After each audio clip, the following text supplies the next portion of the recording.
ক্ষমতাচ্যুত আওয়ামী লীগের রাজনীতি করায় গত বছর জুলাই আগস্টে বৈষম্য বিরোধী আন্দোলন চলাকালে নীরব ভূমিকায় ছিলেন জাতীয় দলের তারকা সাকিব আল হাসান। এজন্য ব্যাপক সমালোচনার মুখে পড়তে হয়েছিল বাঁহাতি এই ক্রিকেটারকে। ক্ষমতাচ্যুত দলের সংসদ সদস্য হওয়ায় বর্তমানে বাংলাদেশের দরজা এক প্রকারে বন্ধই হয়ে গিয়েছে তার জন্য।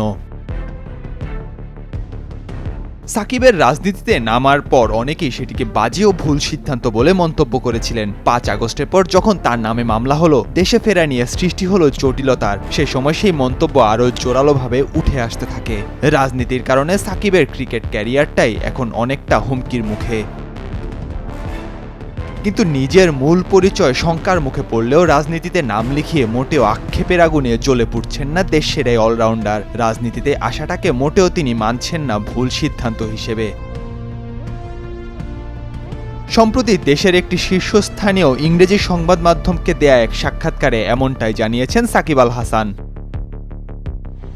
সাকিবের ভাষ্য, রাজনীতিতে যোগদান তার ভুল সিদ্ধান্ত ছিল না। রাজনীতিতে যোগ দেয়া একটি দেশের নাগরিকের অধিকার, তা যে কেউই করতে পারে। সাকিব শুধু চেয়েছিলেন মাগুরার মানুষের উন্নতির জন্য কাজ করতে। তার বিশ্বাস তিনি ঠিক কাজটাই করেছেন।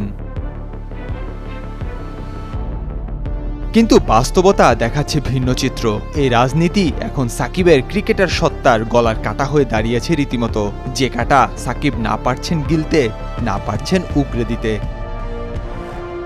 নাহিয়ান আরিফিন, নয়া দিগন্ত।